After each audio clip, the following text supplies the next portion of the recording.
here are the for the power interaction classes through the world history in Vietnam.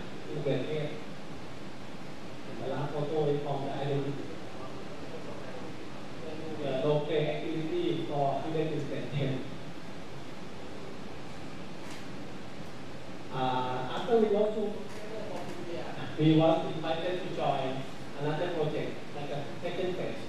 We invite people from museum to come and go together with museum and school. So for this extended project, we have more schools. We have 9 schools and 5 museums together to develop the relativity based on the ASEAN learning and integrated concept of teaching. This is the activity. So they plan together and they allow museum curator to come to school, bring some objects, and set up like a learning activity in school. And at the same time, in many museums, they invite teachers to bring their students to the museum and in museum and as teachers.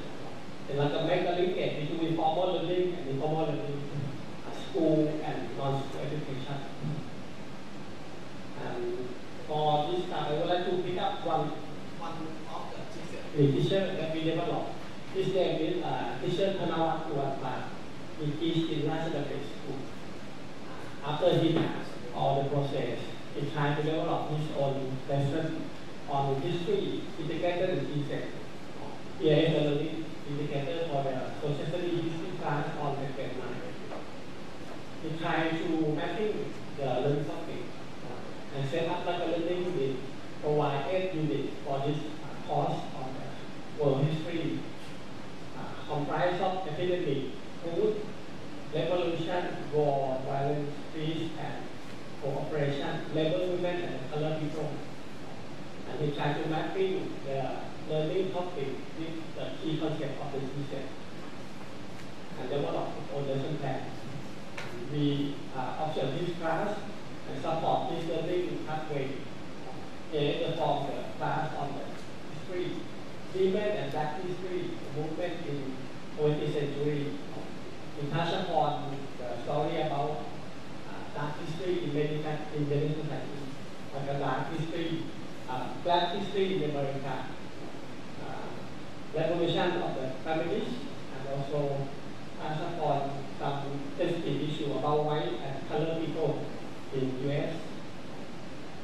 Within this unit, we try to move up concept of historical empathy or motivation, and also link to the case of the Southeast Asian country like Cambodia.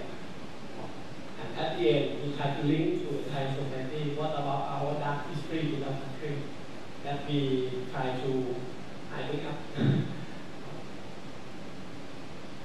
Here is for the geography and civil education economics. It's a developed many classes and lessons related to the teacher. They start with the cocoa. We learn about the drink, cocoa drink, chocolate drink that we drink in school, where of course, based on the world history. And we learn a lot about our global culture in the school. When in Thailand now, chocolate drink is not too popular like coffee, but the climate change is impact to the coffee plant. We try to promote more about the cocoa, and Srinakarinwirot try to promote concept of the teacher where the cocoa using. What about the labor food in the free for the cocoa and import export to many countries? Talk about the inequality of the labor well-being. And here about the pear, the type of food that we can buy it in the supermarket, but where it comes from, most of them from China. Who is the one who do the import export for the pear. And here the game part for the human rights, he developed himself to use the game in the class, simulation game by that game. And here is a discussion about the same-sex marriage, the marriage between people who are from the different beliefs and religions. Students can choose, agree, disagree, and why.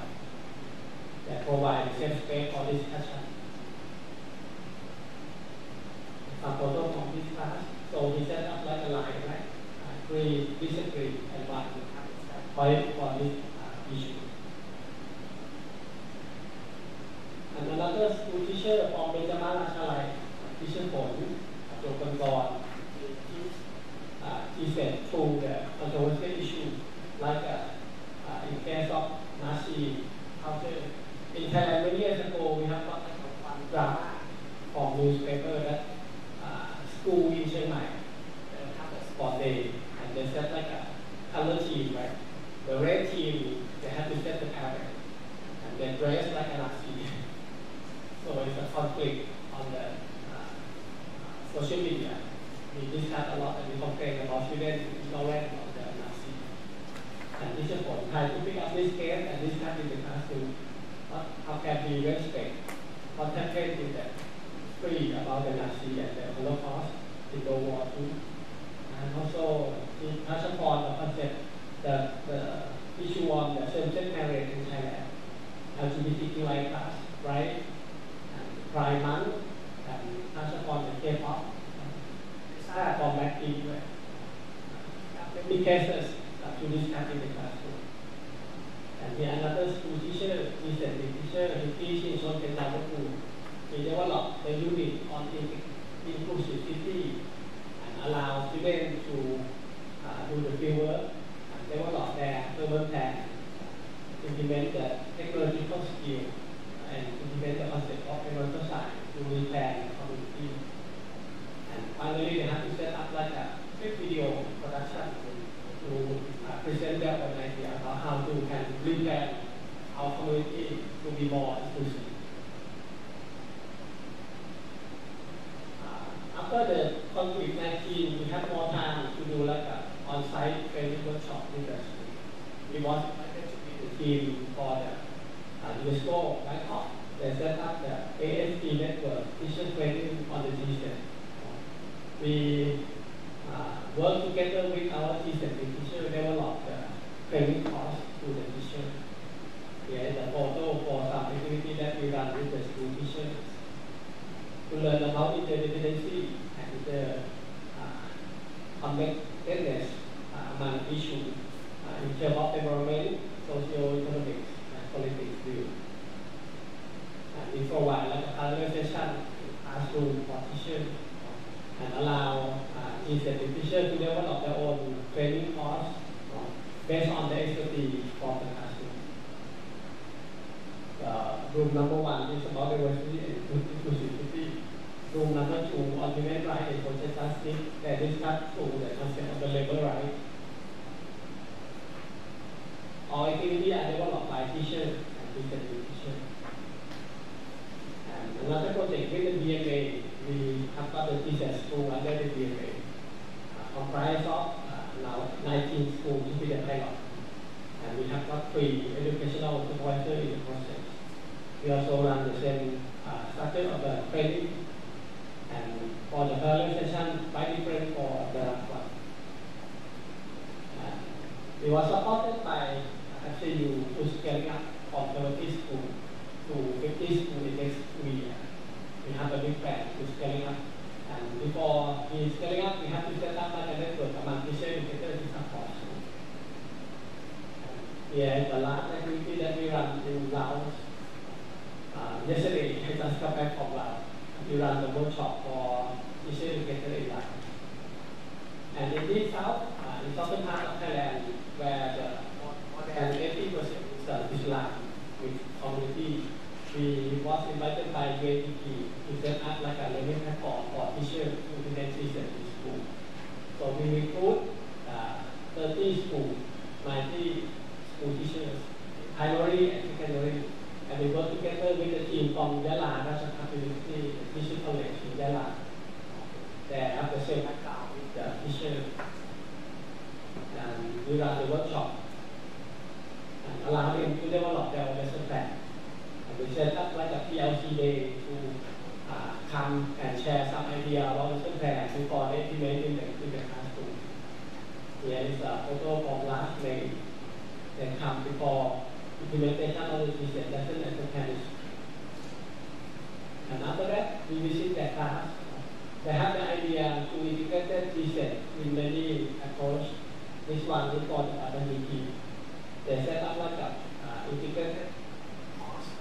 in different levels.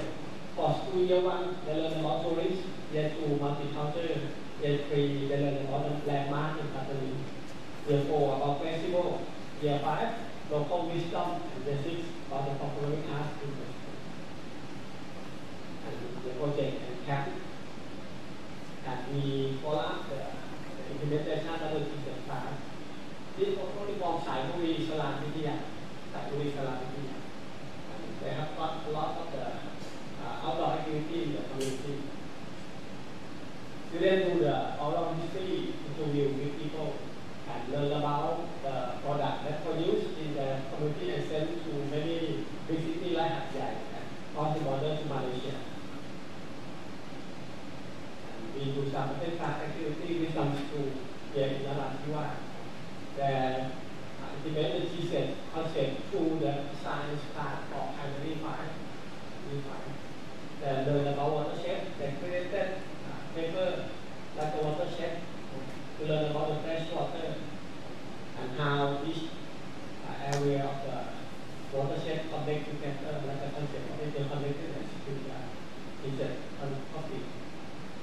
And last but not least is one project on ICH in northeastern Thailand that we provide the workshop for both Laos and Thai school teachers. The first workshop in Udon Thani and second workshop in Vietnam.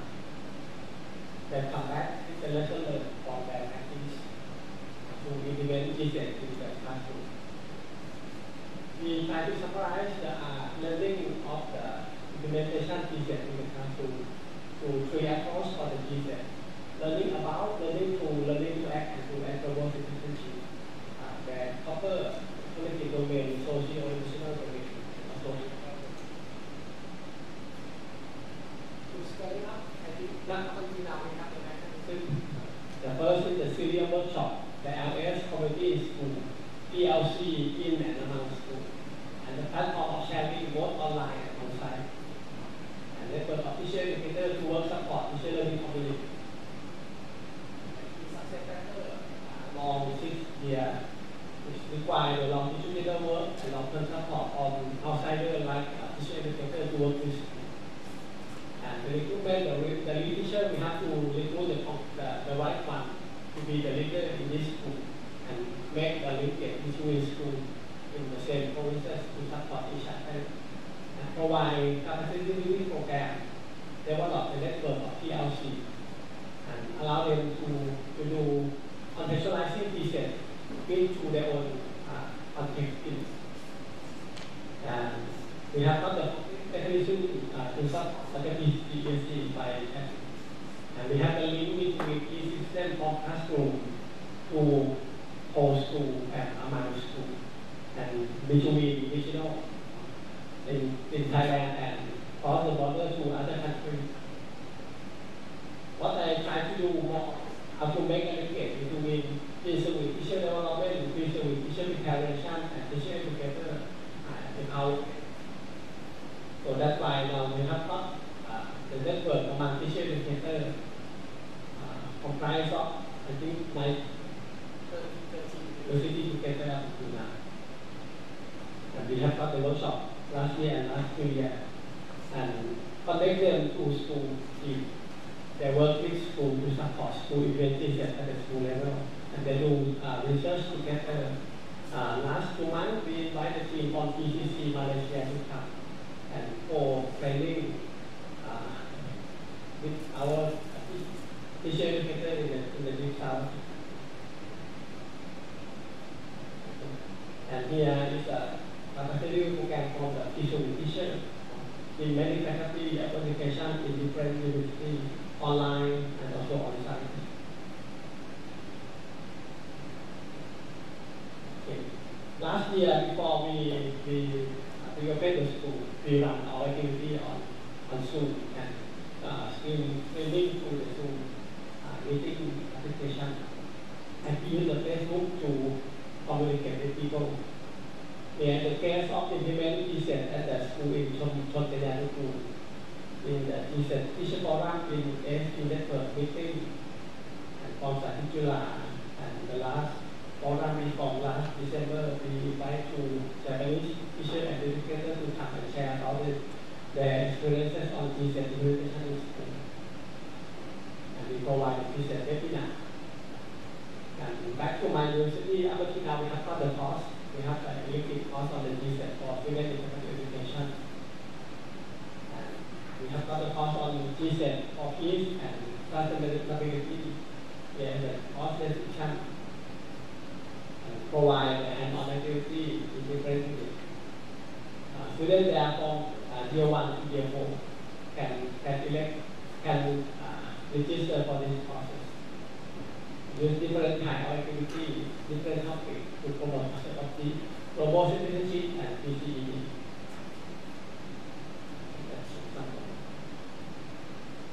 Not only the classroom learning, last year I discussed with APSEU and we tried to develop the integrated activity to the special activity in my faculty. Up until now we have got 2 service learning projects for students of Citizen Plus Club and EDU Dharma Club. For Citizen Plus Club, they develop together with the camp for high school students in the field of Thailand. And for EDU Dharma Club, they prepare display on the empathy and living university and also caravan to 5 primary schools around Villa and Banda district from September to October. Yes, the activity that we prepare the students for the global citizen class, citizen class. And they run activity like a day tour in many communities and Bangkok. This one they run the workshop to prepare the citizen class. And then the last photo from the citizen class that they run together with the students in high school. And we have got online platform.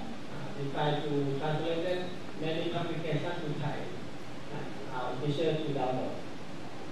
And in some webinar, we do the note and present as a visual note to the social media. And also provide some article and essay on the thesis. To make a momentum of change for the thesis implementation, we found the challenges. Mainstream education in Thailand is to banking education. Try to memorize things and go to the entire explanation. It's a big challenge for us because when we talk about the thesis, it's not much about the content, it's about the action of the student. Thesis understanding for teacher educator, and policy maker. Perception on the global agenda, many Thai, there's a Western thing. It's not you don't need to set up like a new thing in the school, like a conventional way of thinking or the education. And in Thailand, this is quite difficult because the socio-political circumstance up until now. We have got the democracy retreat and the fight about concept of the human rights in some schools is very sensitive issue when we talk about human rights. And national policy support, and the last one is by the national extent or implement GZ in school. We prioritize invested in the university curriculum framework next year.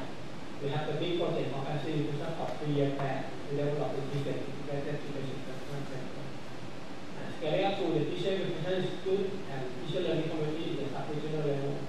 And we have got the collaboration plan among ASEAN GCC, and now we have got 6 GCC in Southeast Asian countries. In Thailand, Malaysia, Philippines, Indonesia, Cambodia, and Laos. We have a plan to run together 2 workshops, one in the southern part of Thailand, work together between Thailand and Malaysia. And another project with the GCC Lab provide a workshop for teachers in the northern part of Thailand and northeastern part of Thailand, and also allow teachers come across the Mekong River to attend the workshop. And we have got the Facebook to communicate with many teachers. Thank you very much.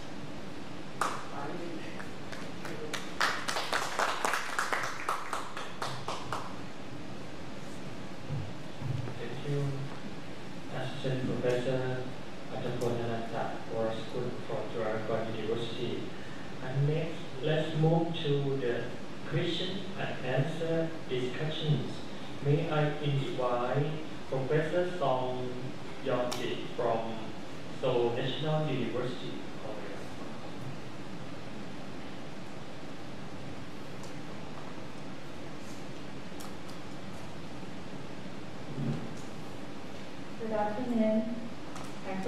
a professor. I'm a PhD candidate from National University. Thank you. Sawadika. I'm Young and my research interests are social studies education, citizenship education, and multicultural education. It's a great honor for me to have this opportunity to discuss your presentation, Dr. Atapon. Oh yeah, is it correct? Oh. Actually, recently I participated in a collaborative study on global citizenship education selected in Gyeonggi-do, which is the largest province in Korea. And I analyzed course education selected in Gyeonggi-do on global citizenship education. And I found that we focus on cultural diversity, human rights, and global citizenship itself, but some of the important elements of global citizenship education, such as sustainable development, peace, and gender equality, are not sufficiently covered. Yes, so I want to ask the visit how come schools pay attention to sustainable development and highlight it more as a major educational topic than Korea. I think it would be better to understand if you could explain the context. Was there any special event to emphasize sustainable education? And I also found that Korean teachers think their expertise and autonomy are important for effective global citizenship education. So professional and autonomous teachers can reorganize and practice the curriculum given their school level, subject, student population, region, and school characteristics. The case you introduced to us is clues to how Korean teachers can integrate their global citizenship education into their classroom. Once again, thank you for sharing this so much exciting cases on global citizenship education. Kokunka. In case of Thailand, because I think last year we promote concept of ASEAN integration, so we do a lot about the cultural diversity is to teach them. I think many school teachers they have the idea to do that. But for the SD, because it's like a priority for the government to do like a field school, every school in Thailand. So they see the possibility to mix together between ESD and teacher. So you see many schools like a Shonteja school, they do inclusivity in terms of mixing between ESD and teacher. There are a lot of the little topics in the curriculum, so it depends on teacher who teach up. Case that I report to you is on the secondary school teaching. So they have a strong case about the SDT or something. So it's easier for them to do on it. But for primary school teachers, maybe they focus on cultural aspect more than the cultural aspect.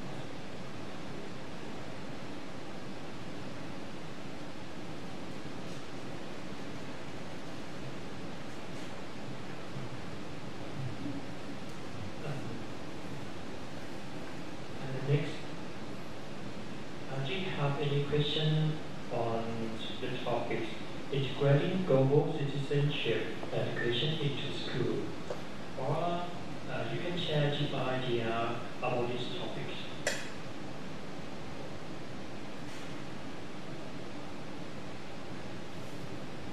No question, right? Okay. Let's move to the next paper. The research paper is the use of tele-collaborative projects between Korea and America in the digital era, developing intercultural communicative competence. And the presenter is Poonam Park from Srinakarinwirot University, Korea. Give a big hand for presenter. I don't know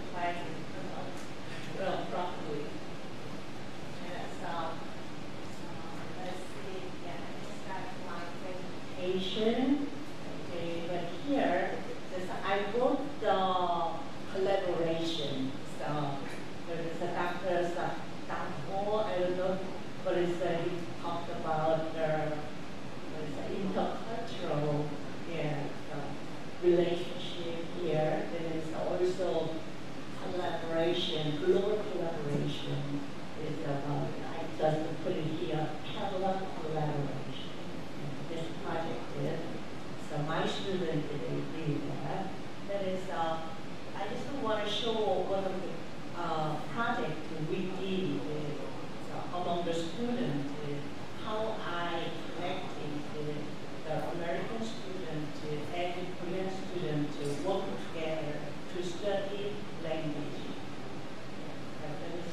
To develop their intercultural community competence.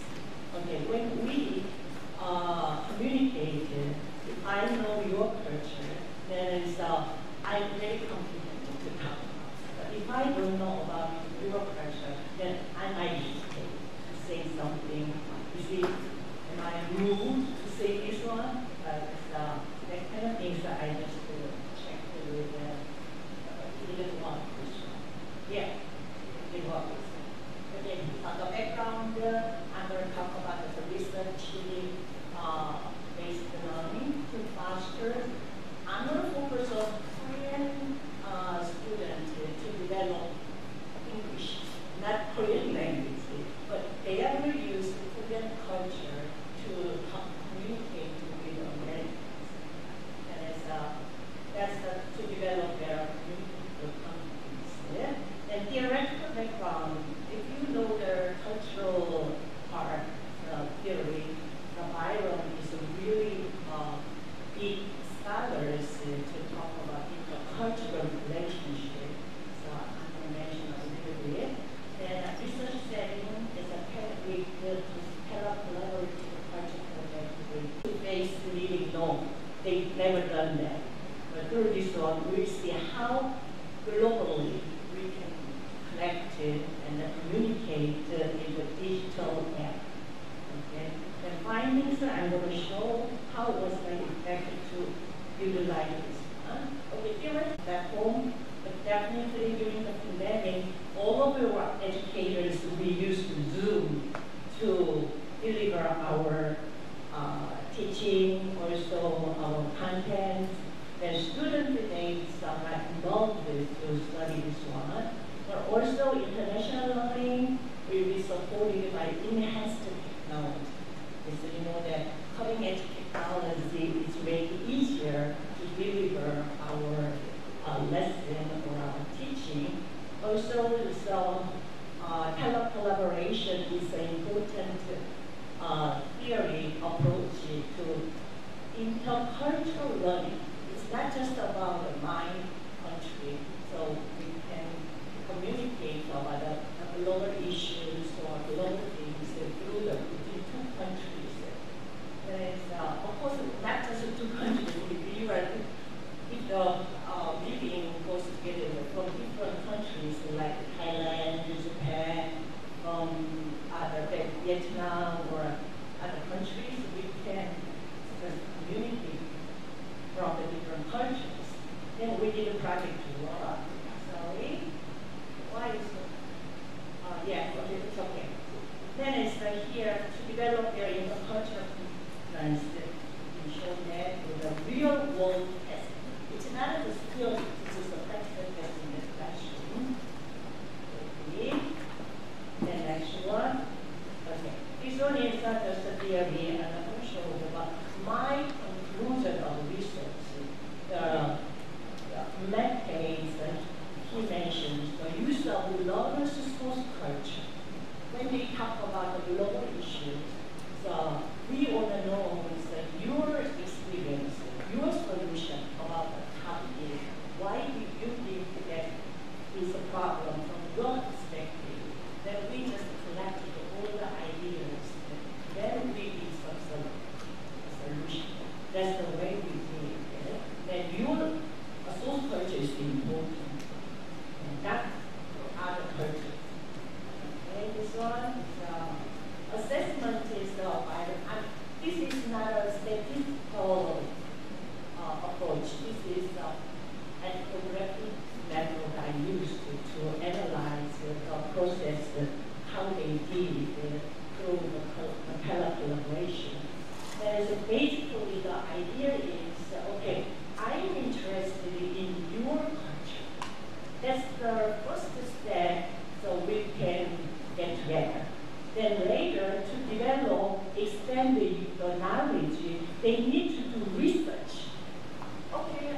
interest in your idea, okay, then bye-bye.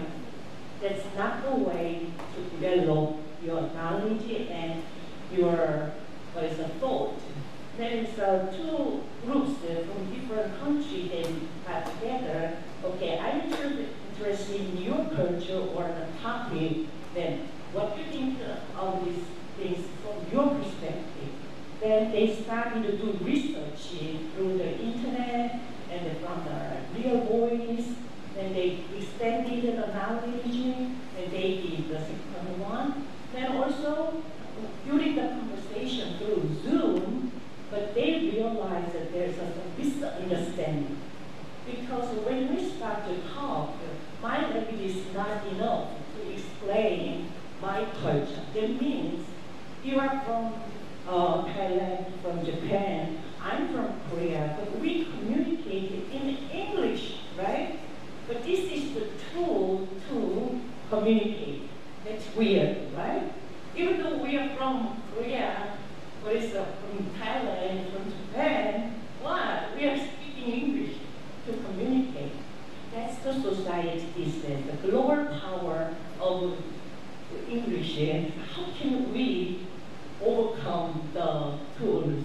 But anyway, then during the communication, we need to just deal with those difficulties and then realize the communication process. The last part, sorry about that, but the last part you need to think about that. What's wrong? Am I doing right way? Okay, here. The last part here, the ability to change one's perspective. The fourth part is the ability to cope with living in a different culture. This is when you live in a country, then to learn the culture and to deal with your life there, then you need to follow the way of the people in the country you live in. But during the conversation over by using Zoom, you don't need to live there. Just we need some opinion from different perspectives, from different culture. And so the violence assessment, that's number 4 for me.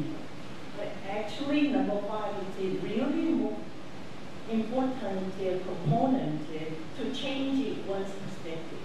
Okay, when we started to talk, what do you think of this kind of violence? That your idea, my idea, different. Then I learned it from something from your idea, your perspective. Then I changed my thoughts. Wow, that's the way, another way to solve this problem. Then I analyzed something to solve the problem from your perspective, that I reflected on that. That's the way we can learn each other from different perspectives. This is the cultural differences so we can see. So here, just I'm going to show the Thailand collaborative project process. The Korean students, they wanted to improve their English and intercultural competence. Another part is that this is a collaborative culture project. Even program I just and my partner, professor in America, we worked together. And that part I'm going to show to you. Also, I'm going to analyze the process and how I did that. Okay, here. In America, my partner professor, she works in our Korean language department of world English. There is a lot of students, American students, they want to study Korean culture. They are crazy about Korean culture. K-pop, you know that. Also Blackpink, BTS, everybody from the world these days. It's a kind of idol, K-idol or something like that. So American students, they crazy about the K culture. Then so we, whereas Korean students, they want to study English also American culture too. In my class, I just offered the project. Then she asked me to get together through Zoom and to know about each cultures. Then the first group, they talked about the topic one. There's a cultural impact of Korean drama Squid Game on Americans. That's the cultural part, but also business. They can see some violent things in capitalist society.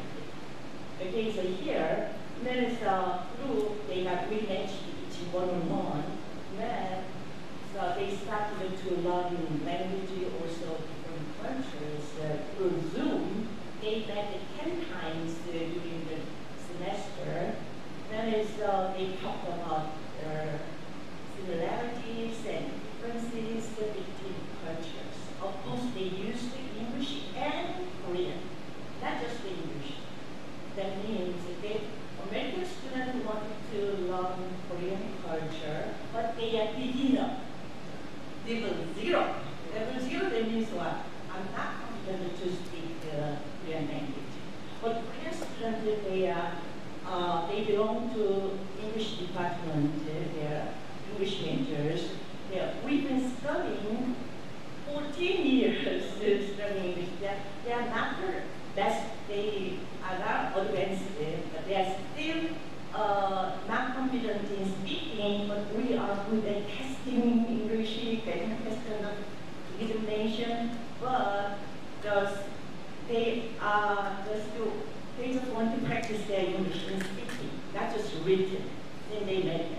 Then the first group, the group one, the participant, the student is, there's a Korean, I just put it there, as a lead.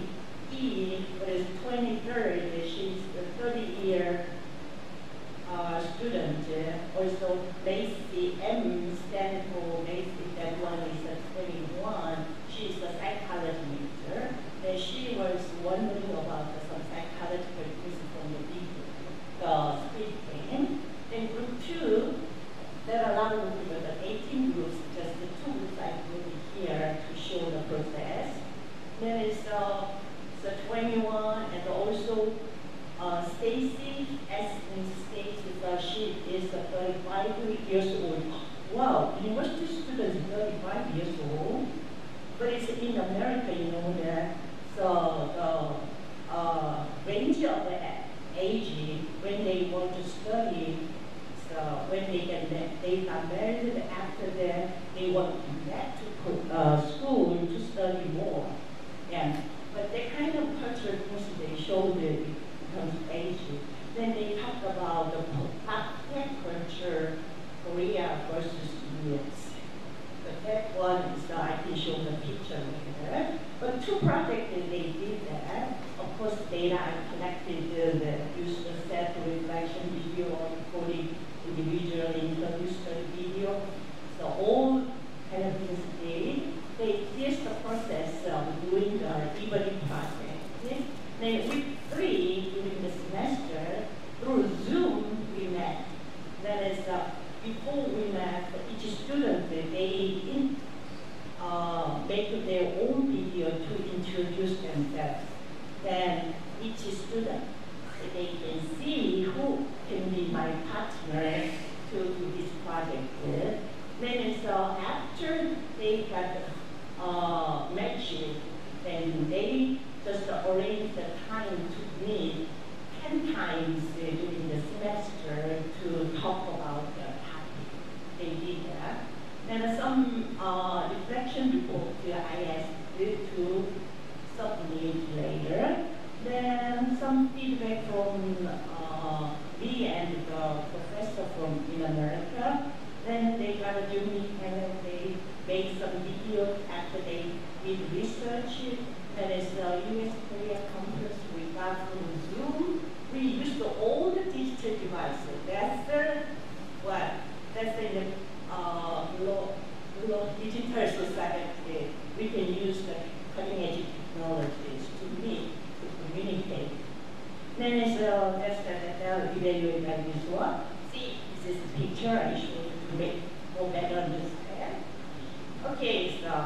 before mid-event program, we introduced the first one. The second one, we just, what am I doing? Okay.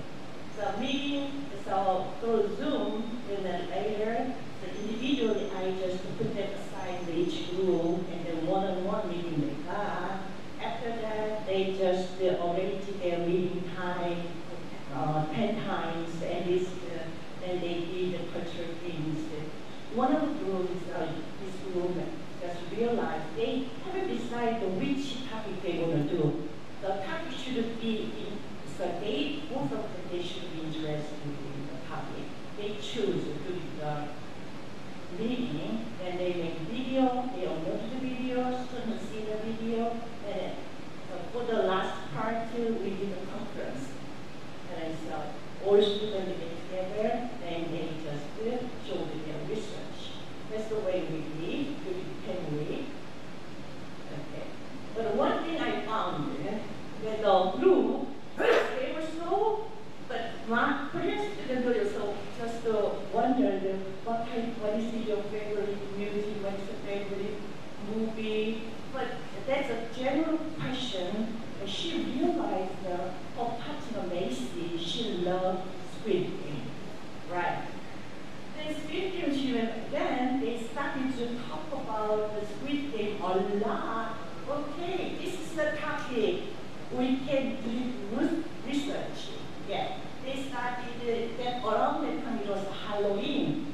Then Halloween time, just Korean part asked, so what do you do in the Halloween day? Then they showed this kind of video. There's some, I'm not going to show video, so we don't have enough time. So during Halloween time in US, they bought this costume a lot. They were sold out. Then it's make big money. So during the market, they did that. And then it's some parrot they made show. Then it's this entertainment. They just that's a Korean resource Squid Game. But they started to talk about how the drama, the Squid Game, have influence on the Americans. And she was Korean student. She was wondering also. Basically, she was happy to talk about her American culture. It became American culture, right? Then, so the one thing I found at my Korean partner found there's some game. You know the game is red, white, green, white. Korean we say 무궁화 꽃이 피었습니다.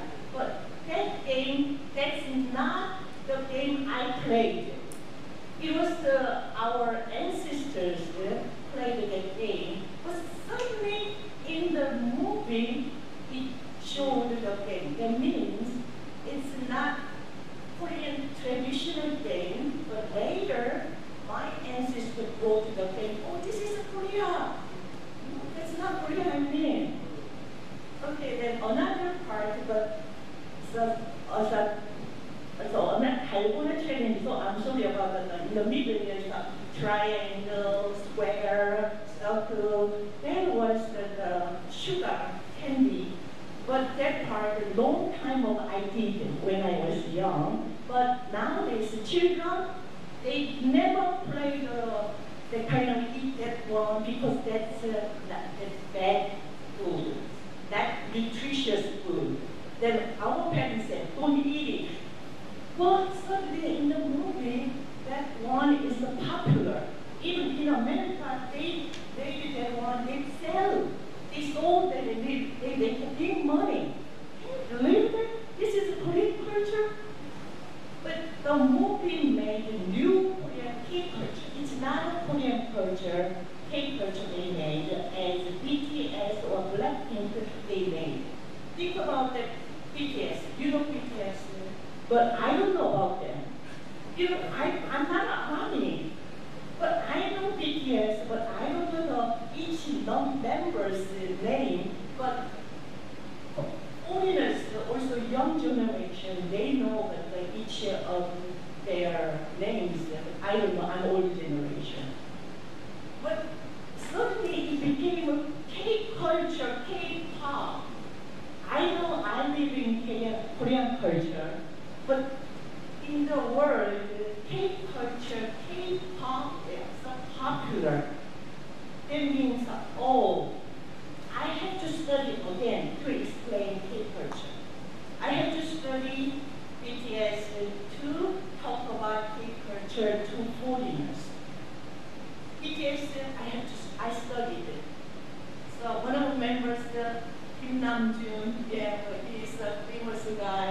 But before I talk about the speed game, I didn't know about that. Yeah. Also, think about this, one of the K-pop Gangnam Style, you know, the dance, right? Then my foreign friend, she wrote to our meeting, you know what, Park, you know the Gangnam Style? What? I don't know. But at the time, really, I didn't know that. But the Gangnam Style, it was popular just from the lower world, not Korea. Then that song came back to Korea, then I started to love. Yeah, the cultural things is quite weird, but anyway, those things it happened. Then, two students, they studied about this from positive aspect to a negative aspect. You know, some of you don't like to see wet film because it's a lot of bloody. The love of money is causes a lot of evil things, right? But it's then two partners, they talk about the bad things and the positive things. Also, they talk about the social issues, what. Okay, so some mothers, they don't, in America, they don't want to see their kids to see the squid game because there are a lot of violence. That's good, right? Then it's psychology. They talk about this kind of things. Even they study, I like squid game. Okay, they know how it's impacting so the Americans. Then they talk about some negative things, social issues, some violent things, some rude things. There is they happen to be careful to show them to their kids and so on. But you know why squid game is popular in the world? There's a capitalist society. We should face it to make money in those things. It's issue. That's good. That is all people from different countries are together to talk about those things. That's a socialist, we are global citizens, we need to talk about that. Then anyway, so realize there's two partners, they just started just BTS, Ariana Grande, also some costumes, jumpsuit towards Squid Game, but Korean partner, she realized there's a difference between Korean culture and K-culture. Yeah, K-pop. Then, my friend, American friend, knows about Korea in a different way. Yeah, she knows the Korean culture. Also, she lived in the Korean people. Her friend in America, she knows the Korean culture. That's the K-pop is Korea. That means she said, so one of the things that she said, I want to go to Korea to see the boys like BTS, handsome guys. No, you cannot see the handsome guys in Korea. Look like BTS. BTS, they are really different from the regular boys. But anyway, these days a lot of foreigners, so female foreigners, a lot of female foreigners, more than the boys, they want to come to visit Korea to see handsome boys. Yeah, this is a big number. That's what I found. This is a culture. Some part of the scientists analyze the part through this project. They did a great job. So another one is the videos of copy culture. You know what? In Korea, we love copy, but we don't. We don't like Korea a copy tree. There's no copy beans. Just we imported everything to bring copy. But even there's some coffee shop cafe, we just our young generation, they developed this study cafe or board game cafe, some with a lot of different kind of cafe, cartoon cafe, they made.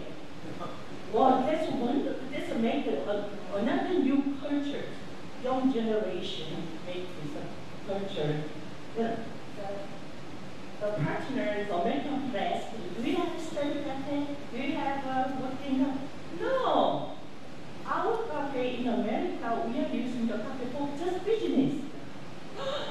In America, they use Starbucks just for business.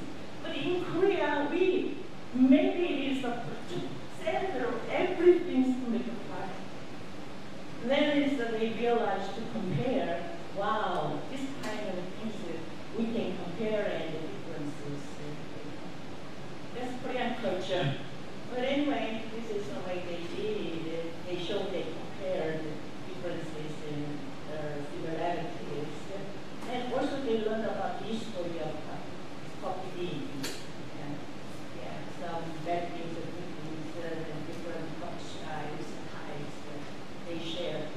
Yeah, I don't have enough time, I go through this one. Anyway, but statistic things about just to show this is not my purpose, but they know this product. So 5 days, yeah, more than 4, yeah, they know this one. Of course, there's some limitations, but still, they want to do it. But anyway, a student response, one thing I just want to show this one. Korean, they loved it, they realized that, oh, I need to study English more to explain our culture eloquently. But the limit of my language, I cannot explain my culture. You may experience it, right? Yeah, that's because we depend on the language to deliver our idea. There is one thing from America said, our project, last one, our project topic is about the impact of the Netflix shows in America versus Korea. Although we talked about more about our topic in the first 2 meetings, we went on about our interest on the private state. It's shown.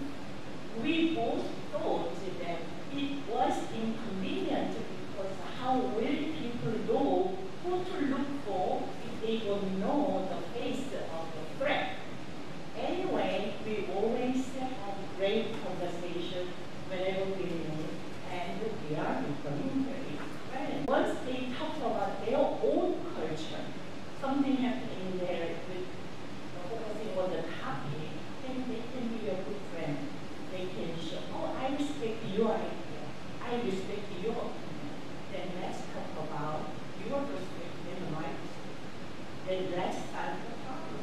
That's the way we did it. But anyway, so my conclusion and interpretation of this study, that this is a great way to improve also some cultural awareness. That is in the collaborative learning, the Korean learners develop some degree critical cultural awareness.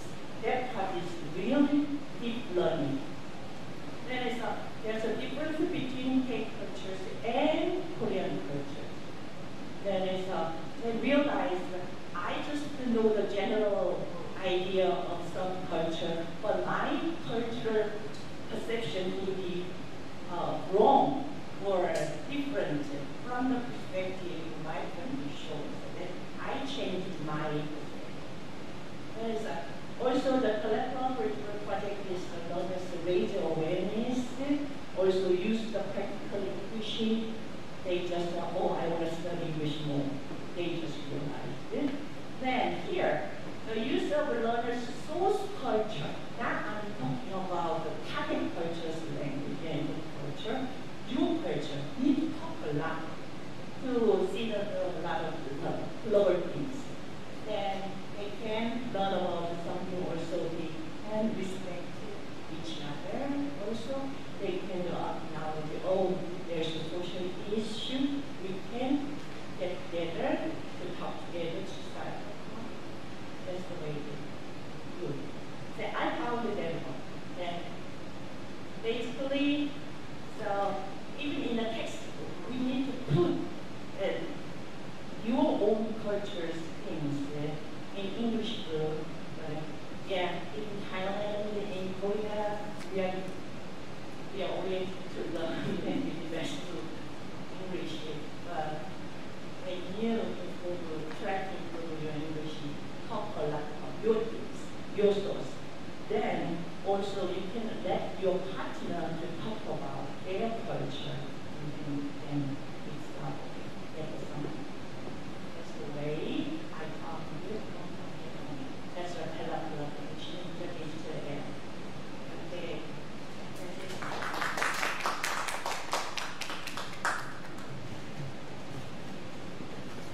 Thank you so much, Professor, for sharing developing intercultural communicative competence.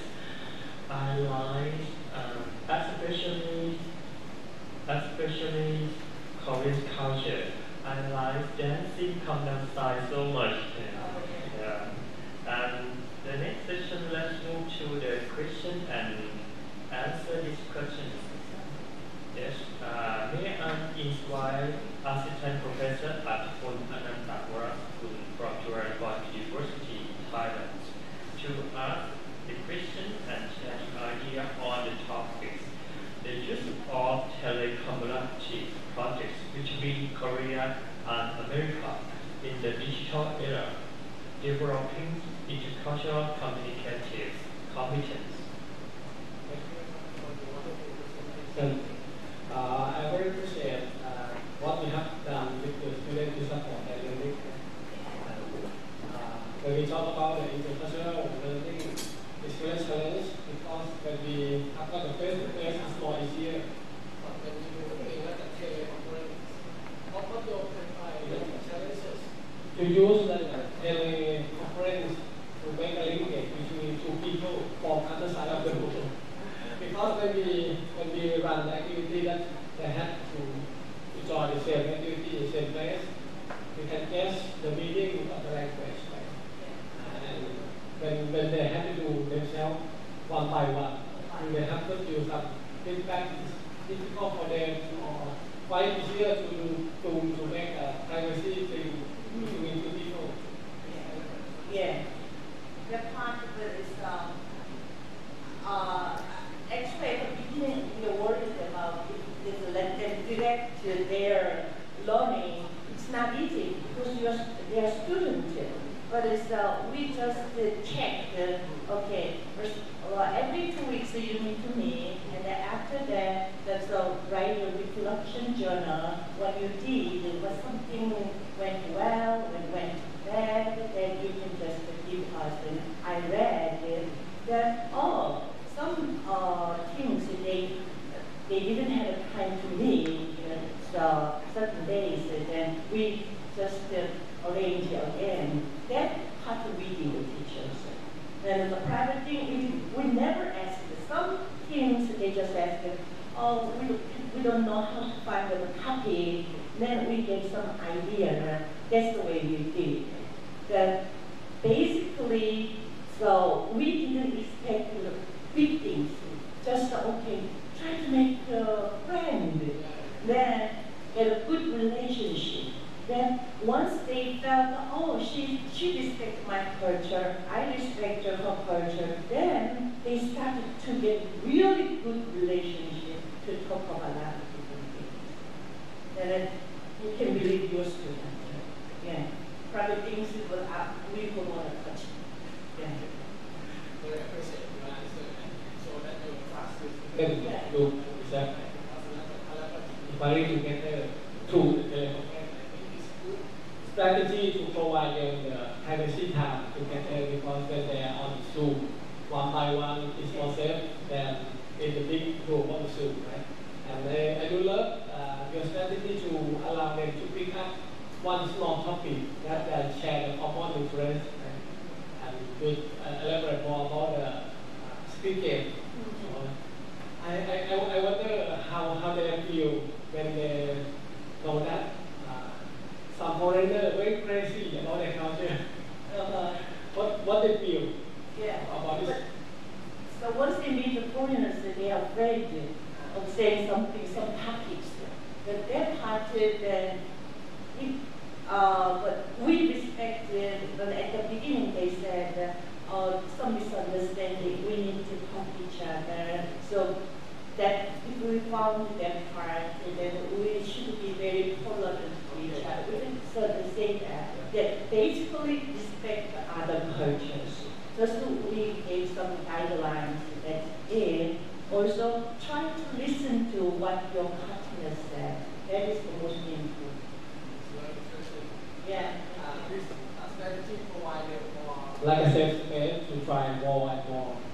communicate, to understand their friends outside of the country, and provide them to learn the outsider perspective on their own culture. And I do love that you propose that the Korean culture and K-pop culture is quite different. Yeah. Even I hear the Thailand culture, I assume totally different. I found this street. It still might be like when we talk about Tom Yum Goong in Thailand. Tom Yum Goong in Thailand is have our own taste, right? But for the foreigner, Tom Yum Goong is totally different taste to Thai taste. And I think it's very interesting because we can learn more about the outsider perspective.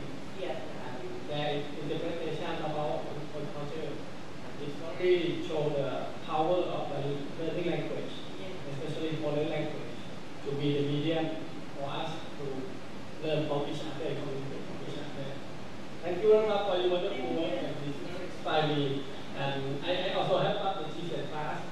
Maybe next semester I will share with you, allow my students to learn with foreign students. Thank you very much. This which I just want to show is that I found the song from video on the internet. I don't know. Really? But I tried to learn yoga.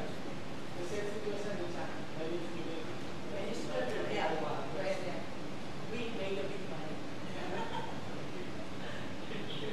And for participants, do you have any questions on the use of telecumulative projects or developing intercultural communicative competence?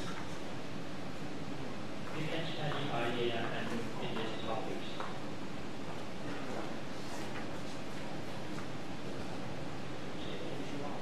If you don't have any question, may I need to the next section takes a break, right? We will meet again at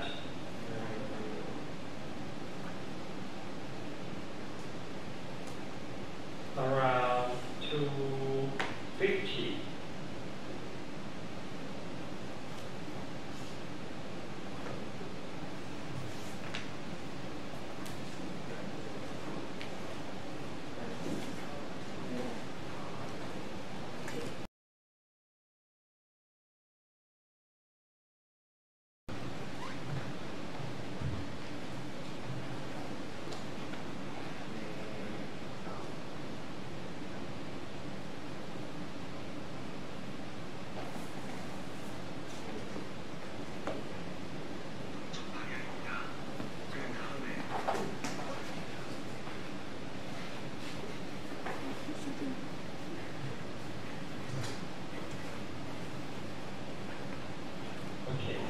To our international conference. And the next research paper is Learning Global Issues in Elementary School English Classes in German.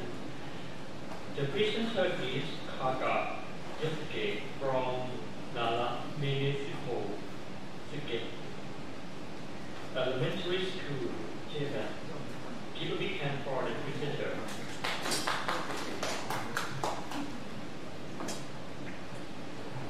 Hello. 안녕하세요.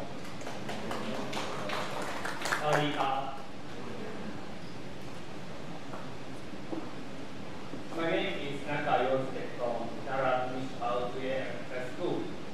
My presentation title is Learning Global Issues in Elementary School English Classes in Japan. I would like to present a case study of Japanese elementary school to see how global issues are being treated in English class.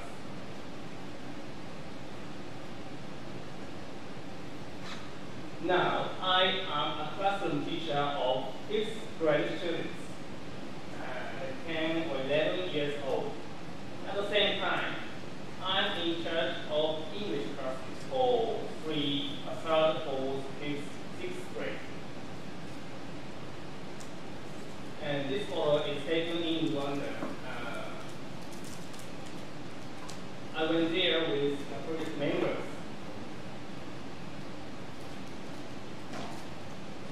Before my presentation, I want to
students can write long sentences or long essays. So I use image, but simple images are water, and they wrote some images about water. Through this worksheet, I can understand what they know. For example, they wrote water, river, water, rain, water, home, car, and so just their surroundings. And he wrote water is useful. Water is cold, something like that. So after I read the worksheet, every time I gave them a feedback. After the lesson, they wrote some diagrams and some sentences. So after the lesson, I read everything, and next lesson, I gave them a feedback and shared our ideas together.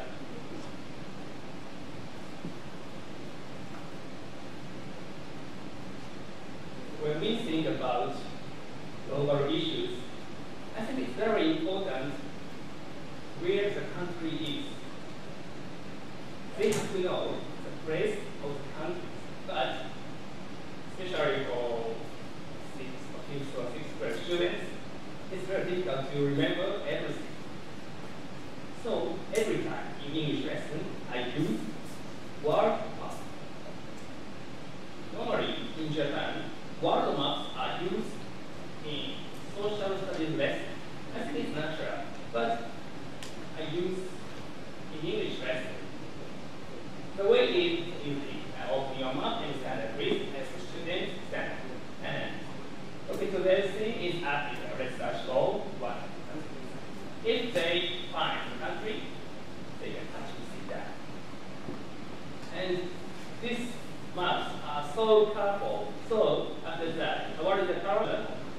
And they answer, for example, the color is pink, something like that. It is also the study of color. Through this activity, children got to know a lot of countries.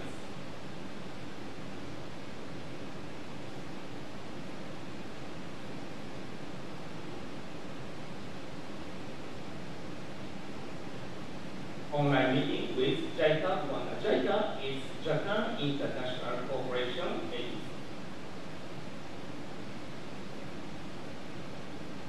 So this is the pictures of online meeting. I connected with a frequent classroom with Rwanda. And please have a look at this bottle. This is a 20-kilogram bottle, the same weight as people in Rwanda carry every day. So on the meeting, I prepared this bottle, and my students tried to lift this 20-kilogram bottle. Yeah, because it's almost impossible to lift the water bottle. So they were so surprised to know people in Rwanda carry this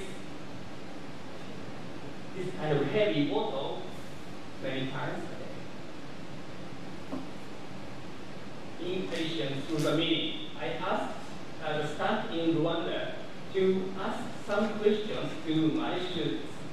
For example, how are you? What time is it in Japan? How is the weather? Something like that. Maybe, I think it's also the same in Korea and in Thailand. In textbook, English textbook in school, there are units about greeting, how are you, weather, how is the weather today, or time, what time is it? But it's just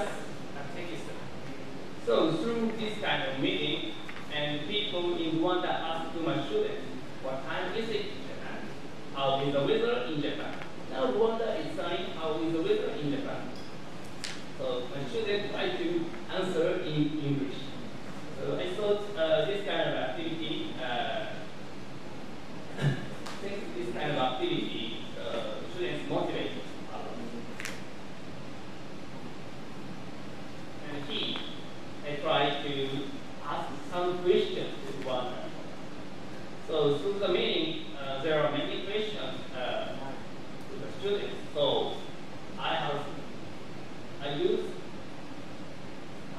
my staff in Rwanda to answer some questions from students. The students were so happy to know how they see the worksheet. Postgrad students, they wrote some pictures themselves.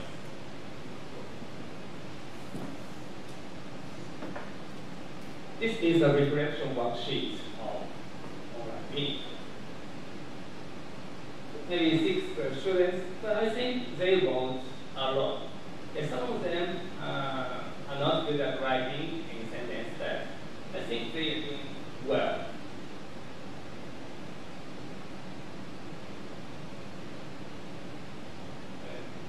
I was able to find a lot of growth of the students. For example, before the lesson, she didn't know what happens in the world. But after the lesson, she realized that there are many problems about water shortage all over the world. So I should not waste water. And she never thought about water problems in the world. But after that, she knows a lot. And when she finds water is flowing from the tap, she tried to stop. She changed her mind after this lesson. This is the calligraphy lesson. Do you have calligraphy lesson? Do you have a So this is character means water. And after writing water, here is the message of each student. So all students wrote water in kanji, but message is totally different. So the contents are totally different. That's all my part.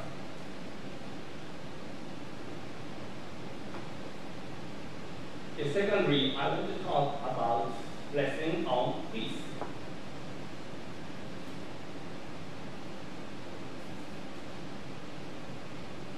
First, knowing. Second, learning. And last, reflecting and sharing.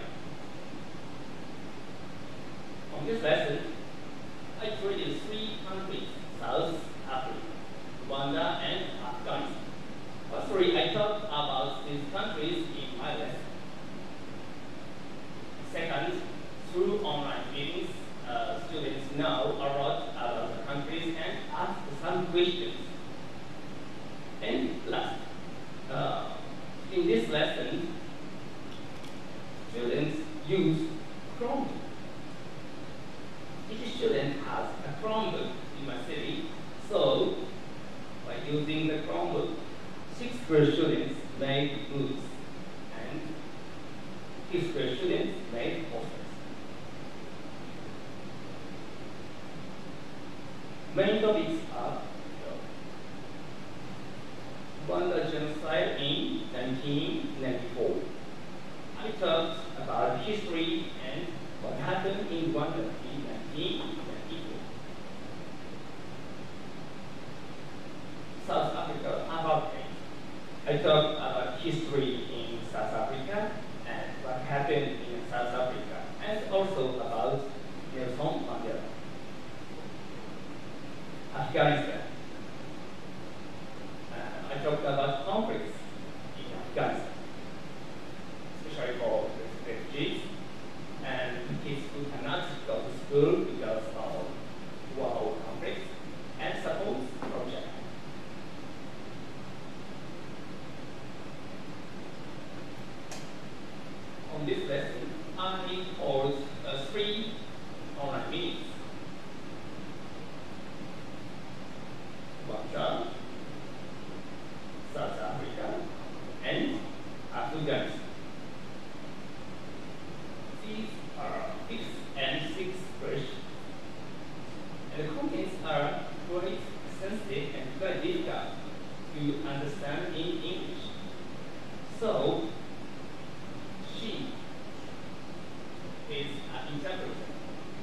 So, of course, the students try to listen in English, but the context is very different.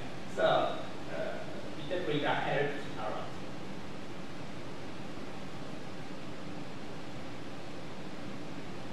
These are the students' worksheets.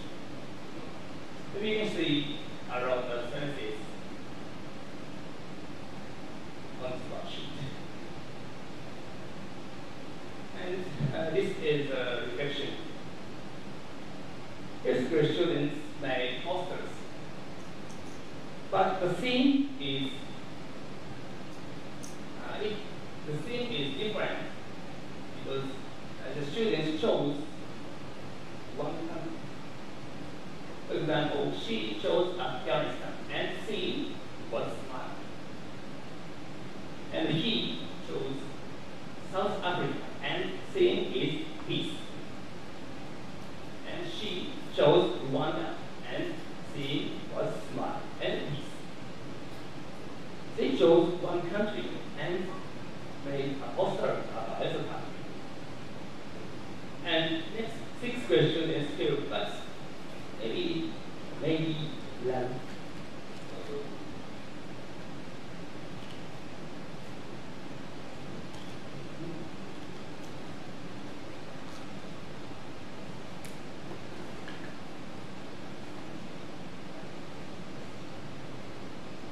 Okay, this is a movie about students. She matched 3 countries in the movie. For example, this is discrimination in South Africa. And she used a picture of Nelson Mandela in the movie. And this is genocide in Rwanda. But Rwanda has changed a lot. This is the refugees in Afghanistan.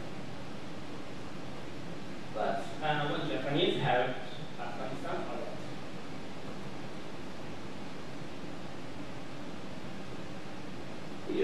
Here kids saw maybe there are nothing to do, but she wants to help each of those students. So what can we do now?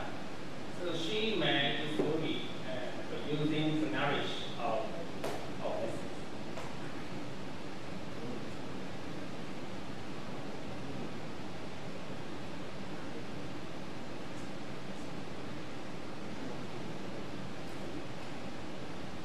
Okay, discussion of South. The citizenship education of the digital era. Through these lessons, increase the interest in other countries. A lot of students know a lot of countries, and they talk to me about what they learned in the lessons. And secondly, the students re-evaluate students' own normality in Japan. For example, in Japan, it's natural for children to buy a water bottle in convenience store, but rural area in foreign countries is difficult to buy. Or in Japan, it's natural to drink from the water tap, but in foreign countries, it's almost impossible or something like that. And finally, a transformation of students' behavior. After seeing water is coming, she started to stop the water. This is transformation of the behavior.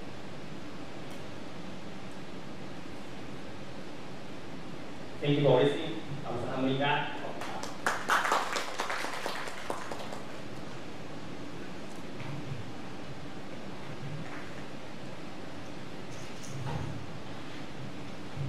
Thank you, Teacher Kaka, Jessica from Nala Municipal Elementary School. And move to the Q&A discussions. May I invite Professor Song Min Song from Kangwon National University, Korea, to ask questions and share the idea on learning global issues and elementary school English classes.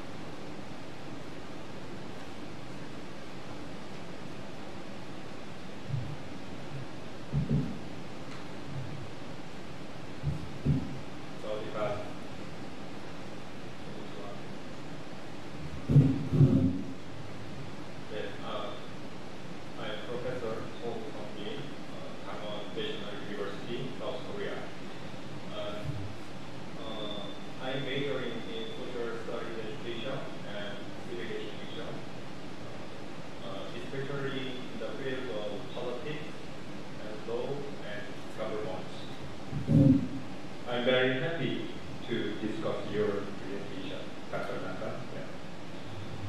I would like to talk about the significance and importance of this study. I think first significant point of this study is that this presentation shows us the possibility to build a case of integrated subjects. We all already know that global issues are very important. However, there is no specific subject for dealing with global issues in elementary or secondary schools. In fact, there is not enough time to teach global issues. From what I know, this situation is probably similar in most countries, maybe including Thailand, Japan, and Korea. Nevertheless, Dr. Naka's class was successfully conducted by integrating global issues with English. That fact is very interesting to me. So I respect Dr. Naka's creative lesson design with integrating. Second significant point of this study is that this presentation shows us the possibility to connect with the world in a small classroom, just sitting in the small classroom. I heard that it was difficult environment to treat global issues because of the school size and the school location. But your class on global issues had a various positive effects. At the same time, your class gave students the opportunity to contact several experts from all over the world. I can't help thinking about the great power of education, because these students will understand or pay attention more to global issues and global society and problems. Through education, we can develop students' thinking or reflection by connecting with the world while sitting in the small classroom. Once again, I think education has great power. And next, I would like to talk about the implications of this study. The first, that students were able to have a lot of fun experiences in your class. For example, students made a poster and video. Why is this for you? And they had a chance to connect with people from other countries in online meetings. And they asked questions and they got answers about world problems. So, and the students also tried to lift 20 kilogram bottles that were used to carry water in Rwanda. Actually, imaging the students' activities, I couldn't have let it too heavy. I believe that these experiences would have had a positive impact on students' global citizenship. The second implication, this study shows us the possibility to realize multiple citizenship. We already know the academic concept, multiple citizenship. As you know, multiple citizenship is a concept that a person usually have multi-layered citizenship, such as local, or national, or global. But I have gotten one concern for a long time. If national citizenship is too strong, maybe global citizenship may weaken. On the contrary, emphasizing global citizenship could weaken national identity. In this regard, there was a concern about whether it was possible to establish multiple citizenship in civic education. However, this presentation shows that students can think world peace, and at the same time, they have a positive perception of Japan's effort to make world peace. I think this presentation being a multi-citizenship is possible in civic education. And next, I would like to ask just two simple questions. First, what was your motivation to teach global issues in English class? I think it's quite a creative attempt to integrate. And second, if you continue to deal with global issues in your class in the future, what kind of issues do you want to add to your class? Yeah, except for water and peace. Yeah. Thank you very much for listening, and also I would like to thank Dr. once again. Yes, thank you.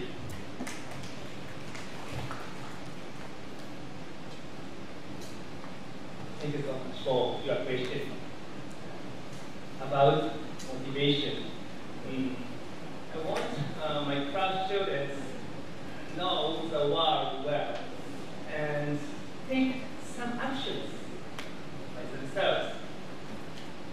I think the small action is enough. For example, as I told, what students kind of have when for the deploying. I think it's very important. I know it's not so big, but small action is very important. Let's see. The lesson I want to end is the world in 2020. So after that, I created several topics about global issues in my interest. For example, several years ago, Black as mother,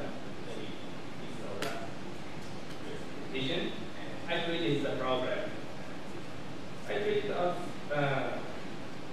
child labor as a topic of my lesson. And from now on, I want to try to make some interesting lessons about global issues. Thank you so much.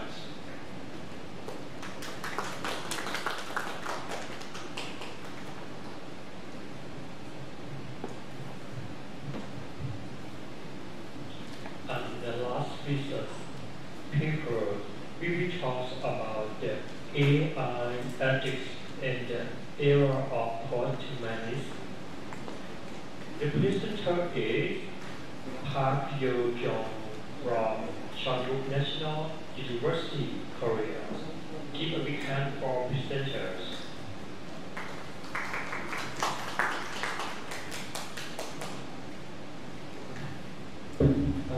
My name is Hyung Park from Korea.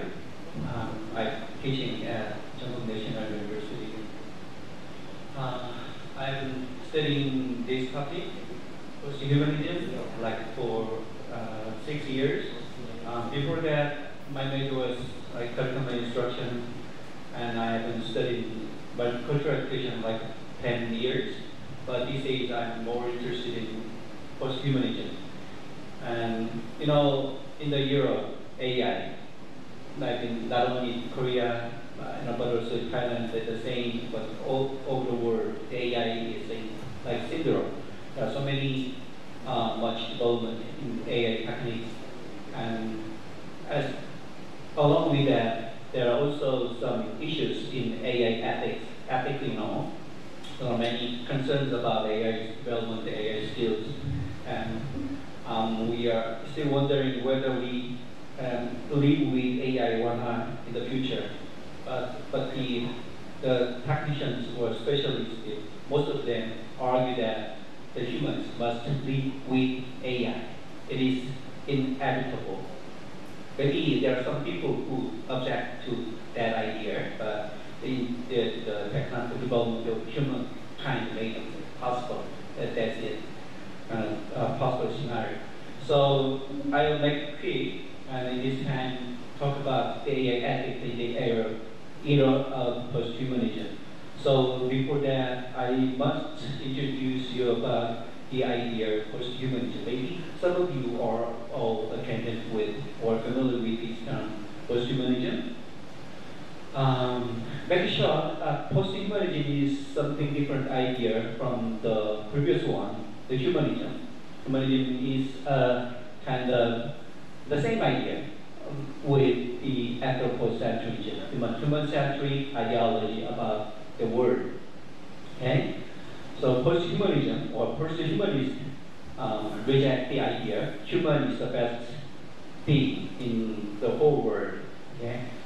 Something like that. So put the human from the center of the universe to the peripheral, the round area, with the other, with the same position, the same equality, with other the animals or even the material things like robots, AIs, or even stones and something like that. I think this idea is kind of similar to Buddhism.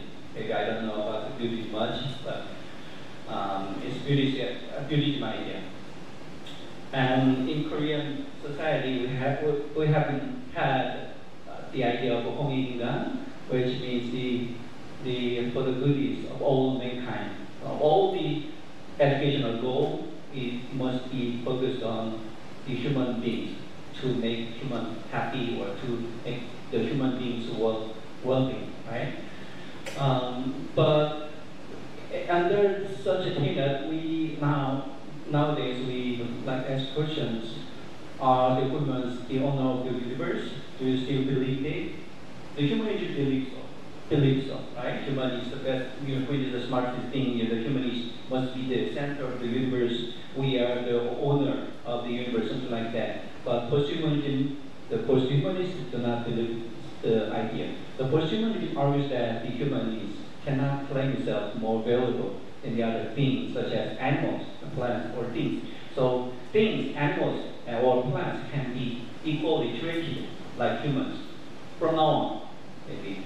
So maybe this is kind of a radical idea, but as time goes on, the world can be like this. So we need different philosophy in the era of AI or posthumanism. So what is AI ethics? It's a complicated picture, but in the ethics area, nowadays the philosophers or the theorists put AI in another branches like that. AI, we need to think about AI ethics now.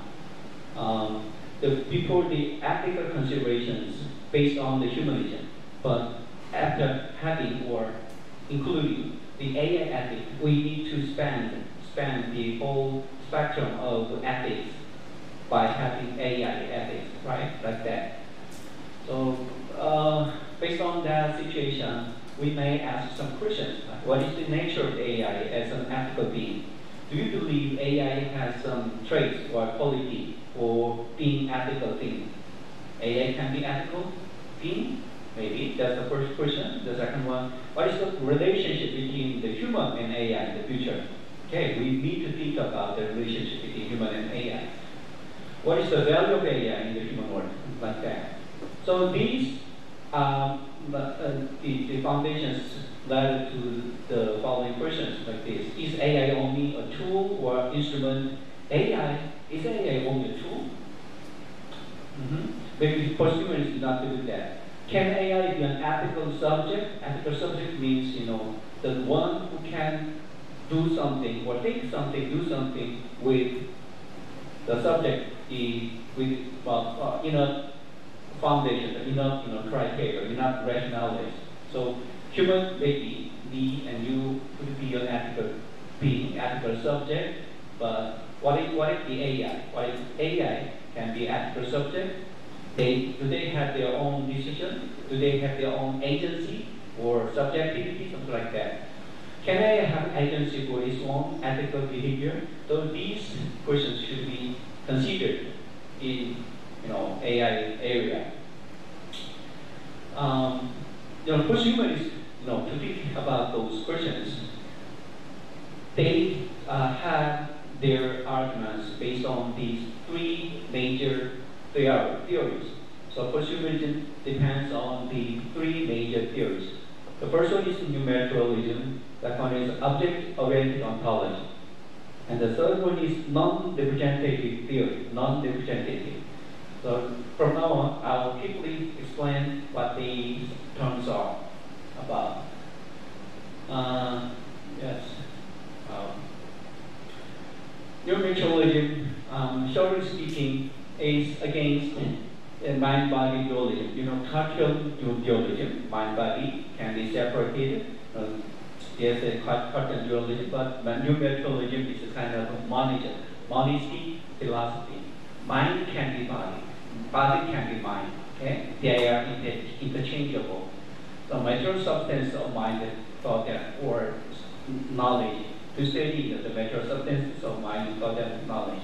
The second is object-oriented ontology, which is taken as known as a flat ontology. So ontology, human beings, in ontological thinking, human beings and the things, the animals, plants, they have equal status.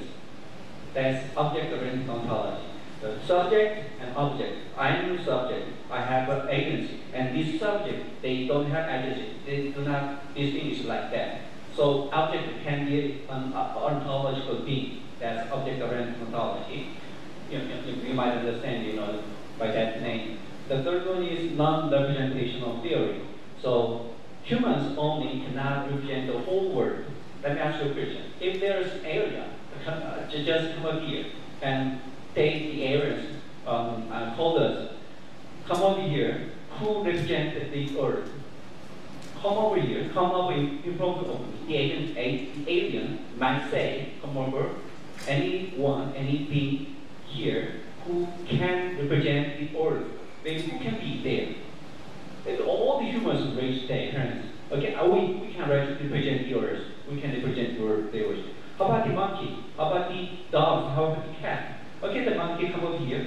Maybe in monkey language, I can represent the world also. But the humans, they are in dominance of all, the universe.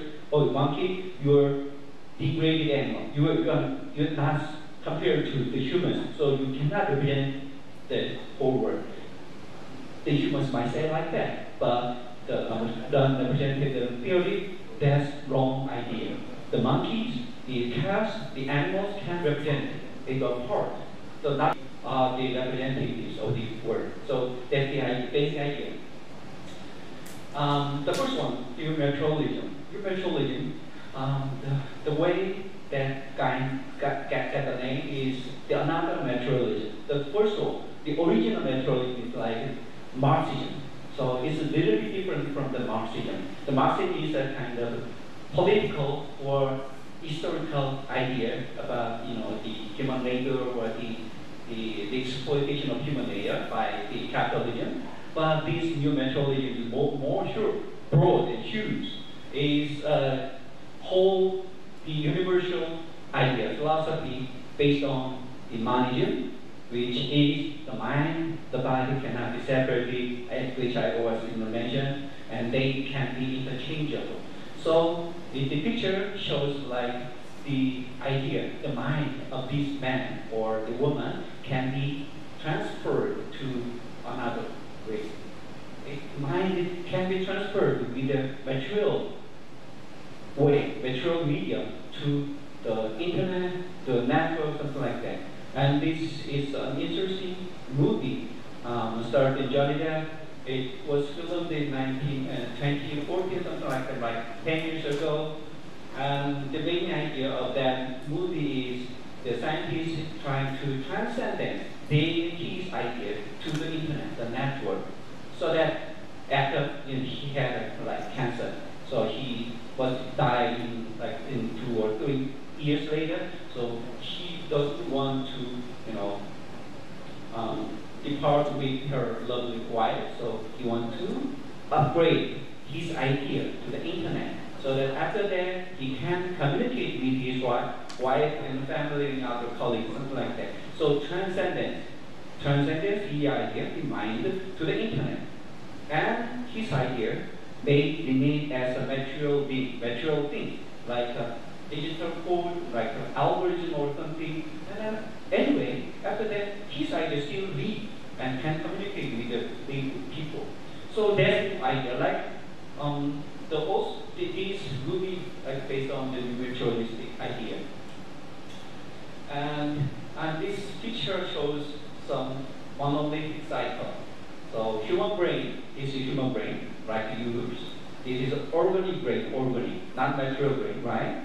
Material brain. But that computer, somewhere, your pad, your notebook, or your handphone, that's not the organic brain, that's the material brain, or cyber brain, or the digital brain. So they can be interchangeable. There is a cycle because of the huge technological computer development, the development of technological computer skills. So it's kind of a monolithic cycle. So which means the mind and the material should be interchangeable. My mind can be uploaded or downloaded anywhere in the computer system, in network.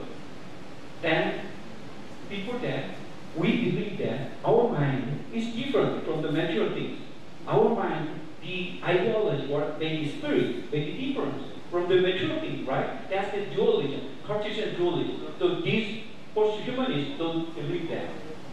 So there are many ideas about that. Okay, and I'll explain later. So anyway, the consciousness of the faculty of human Homo sapiens, consciousness of thing. This is very hot debatable issues, consciousness. Do you have consciousness? Yes, everybody here has consciousness. How about the monkey has consciousness? Yes, animals has consciousness. Then how about the AI? AI has consciousness. Does AI have consciousness? It's debatable. I have studied this idea like 20 years ago. 20 years ago, yes, 20 years ago, when I was first, a graduate student, and as cognitive science, I have interested in cognitive science and studied AI or something like that. At that time, 20 years ago, there's so many hard debates between the philosophers or theories that AI, can AI have consciousness or not? So debatable. But these days, after 20 years, AI's technology has been surely developed. So only sheer amount of people now argue that AI does not have consciousness. So most of people, most of the scientists, most of the theorists now believe that maybe AI can have consciousness, something like that. So if AI has consciousness, maybe that consciousness was what is it about? What is it originated from? The AI's consciousness. AI is made of nature. It comes to chips like computer, something like that. But those things, these things might have consciousness. That's the basic idea of the computer scientists or the Anyway, animals, humans are smarter than animals, but from now on, AI can smarter than humans. And AI can have subjectivity, identity, or agency, or maybe AI rights, not only human rights, okay? AI might have personality. This is another movie announced at 2001. It's almost 22 years ago. Directed by Steven Spielberg, the famous art director. This little boy has been made of AI, but the boy has consciousness at the time, identity, self-identity. So this boy was wondered about if I am a human, if I'm a child, can I have maybe have the parents' love? That's very interesting movie. But this philosopher is very famous philosopher about consciousness, John Saul, and he might argue about consciousness, consciousness. Let me give you a short explanation about consciousness. It's a levels of consciousness. So it has the first level, second level, third level, fourth level. The very basic level, essential activity, that's only the low level of consciousness. And for that level, the one, small one, or the earth one, something like that, those animals can have a very low level of consciousness. How about the second one? The lexical awareness might be donkeys, might be horses, or dogs might have such a second level consciousness.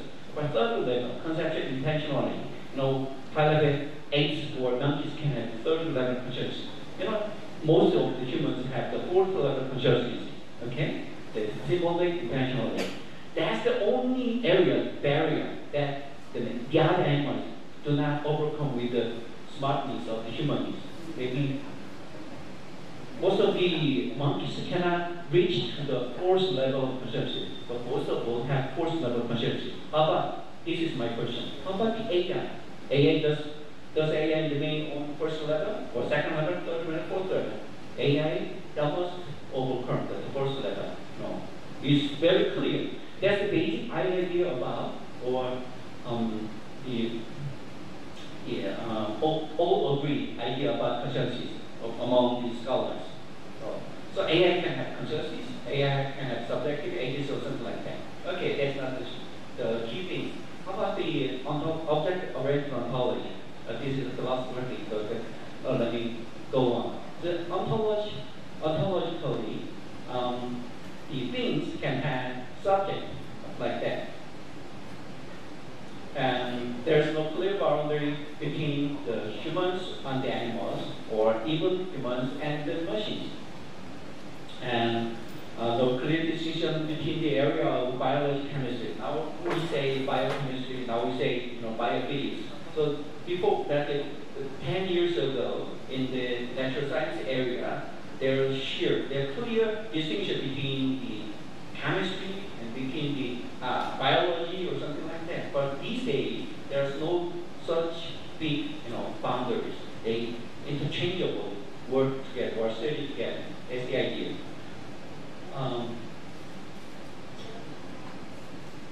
Okay, and the third idea is non-representational theory. So as I mentioned before, humans cannot represent the whole universe, whole world, okay, or the earth. So the other object could have the same or similar, data with the humans. Okay, so this human-centric idea is the basic logic of the colonialism, or the selection of the animals, or genetically modified, objects, something like that. So now is a time we abandon the idea of human-centered ideology. That's the main idea. And these teachers said, like, we are Homo sapiens, but the human is It's not the matter of, Homo sapiens, we are Homo sapiens or not. The Homo sapiens means the biological, realm of the smarter apes. But the hominid or canis lupus or cyborgs can be human beings. Human beings or not, whether you are human beings or not, is not the matter of your Homo sapiens or not. Can animals, AIs can be the human being, scientifically or scholastically, because humanistic ethics has been so long ruled over the idea that human beings as the main criteria of the ethics, and the other things cannot be enjoined with the category. So other things cannot be, can be disregarded as an ethical subject. But from now on, cyborgs or AIs can be human beings or can be included in the boundary of human being, and like the apes can be also something like that, because the humanist idea is wrongfully, understood for long area of time. So let me go to the third chapter of the presentation. Oh, it's all high. First, okay. So the human society, we need to think about to expand the idea of the humanism or the human boundary. We need to think about human and enhance the human, and the less than human, or even inhuman. So many such spaces will be, will emerge because of the technological development. Okay, many of you may not, do not agree with this idea, but posthumans believe that. And posthuman social justice, we need to think about posthuman social justice. Posthuman, for example, how about the disabled people? Some people have, accidentally lost their legs or arms. Are they humans? Yes, they can be. And there's, in most of the cases, on the modern technological benefits, you may replace your organic things because you have some ill or injured. Maybe you may replace your parts or some, critical organs. Are they still human? Yes, they human. So there's a post-human condition. And there are so many people, because of it, will be emerged because of the technological benefits, technological development in the near future. So we need to think about post-human social justice, not only human social justice or cultural justice or social justice. Okay? And the ecological, we need to think about the ecology. So many artists, many scholars, scientists, or the social philosophers also argue that we need to think about vital materialism. Okay, like that. And technical world, the technology, they have some bad or demerits, bad aspect or demerits, or the negative aspect of the technological development. So that's one example. Advanced capitalism is one villain. Is a big villain here. The capitalism, we criticize capitalism, but nowadays it is more advanced, more severely. The idea is severely developed, and they have power, they have regime, and they're all over the world based on the technological development. So what does it have in our society? What phenomena does that lead in our society? Okay.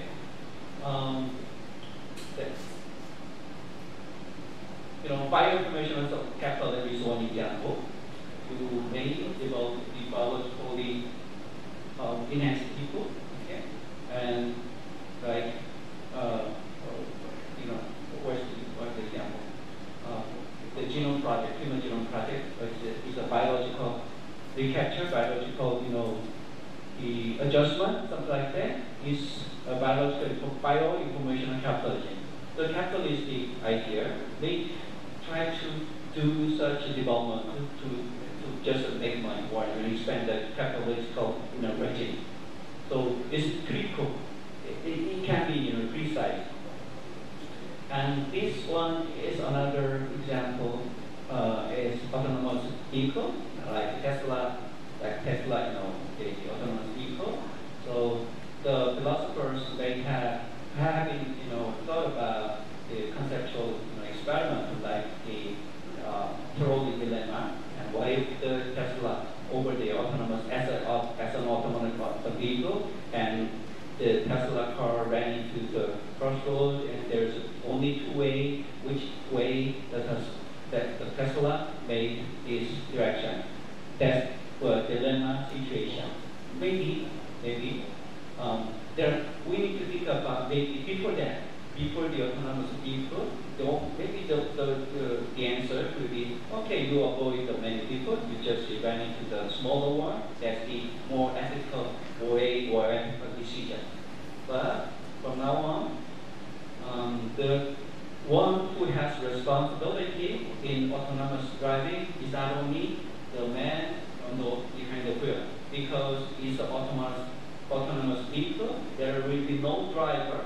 There are some passengers, but who is in charge of the accident? Maybe the algorithm developer or the owner of the car, or the big tech, who controls the network system. There are so many agencies, moral or ethical agencies between this situation. People that, okay, only the human, who is the driver, who has some experience, you are the person, take all the responsibility. But from now on, it is so complicated. So there are so many agencies, for this case. So this is idea. So just let me let the idea. So to think about these things, post-humanism, and we need to think about advanced capitalism, we might criticize such a capitalistic behavior, the capitalistic regime of the whole world with their own technology. There are there's some social scientists who agree with the critical posthumanism, who want to take the position with the critical posthumanism, which is different. They divided into three different kinds of capitalism: the classical capitalism, which is Marxism, Marxism, criticism, and practical capitalism. Basically, practical capitalism is the take your idea, take your effort, not only your labor, physical labor, take your idea, effort, only your information, knowledge, take those things in exploitation of those things. It's not the physical thing, it's the mental thing. Okay? Now on, advanced capitalism, it takes the target of the biology or the animals or the ecological systems, all those things, not only your physical labor, but also your mental idea, and over there, all the victims in the universe can be, exploited. So that's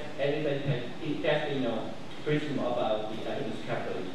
Okay, so the posthumanism is to need to think about: do we have to touch on the technology, or do we have to support the technology? It's a dilemmatic situation. That's okay. Okay, that's the page. In the ancient, the previous idea of, or dilemma or area of ethics, we only need to think about these things, okay, as a Homo sapiens, also as humans. Okay, we think virtues, habits, or culture. This is a dilemma of rationality. This is a capacity which includes the AI cycles or robots. So AI cycles will be around you from now on. And are they responsible in their own behavior or something? Yeah. Maybe behind them there's maybe technical, or behind them, or the owner of the robots. Okay. Anyway, we need to include those agencies into the dilemma of ethics. Okay. So altogether, as a dilemma of criminality, so we think in a social theory, but all the we consider all those three parts of ethical areas, then it needs to think about personal ethics. Okay, that's the main idea. Thank you for your attention. And bye. Okay.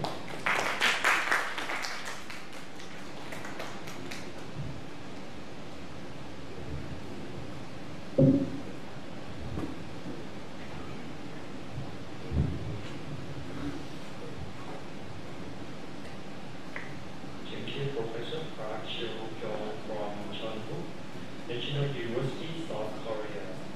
And the last section's Q&A discussions is why Assistant Professor Attapon Anandawarasgun from Srinakarinwirot University to ask a question and share the idea on the topic AI ethics in the era of posthumanism. Thank you very much. Thank you very much, Professor Park, for your very comprehensive and inspiring presentation. It's my very first time to think about the AI ethics. It reminds me about one case series that I just saw the day before yesterday. It's the movie. It's very popular. Even now, we dehumanize many people as a monster, like the black one, the ethnic group. How can we prepare our new generation to cope with the situation with big AI? It's very inspiring. I think it's very big question for me because the school, social studies school now, and we prepare our students to be citizens. Now, the citizen is not only a national citizen, it's global citizen, and next is a digital citizen. And if we have to live with the AI, how can we see AI as a being like us? It's not only human being. And I'm not sure that in case of Korea, do you think, based on your experiences, something like this topic teach in the class already? Because in Thailand, it's very new for us to talk about the philosophy in the classroom, especially with the social studies. When we talk in Thailand, no philosophy class in the school. We have the ethics based on the Buddhism. But that you present today is very advanced. We talk about the humanistic thing and post-humanistic ethics. And I'm not sure about the case of Korea. If you have a class or the curriculum or the philosophy in the primary school or secondary school, and how can you integrate the new topic like AI in the school? If you have some idea, please elaborate for us.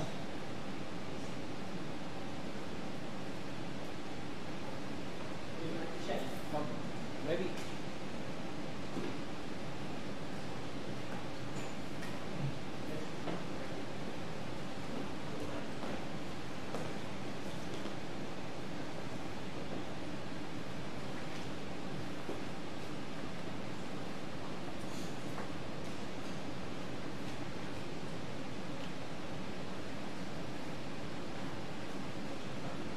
Thank you. Your question?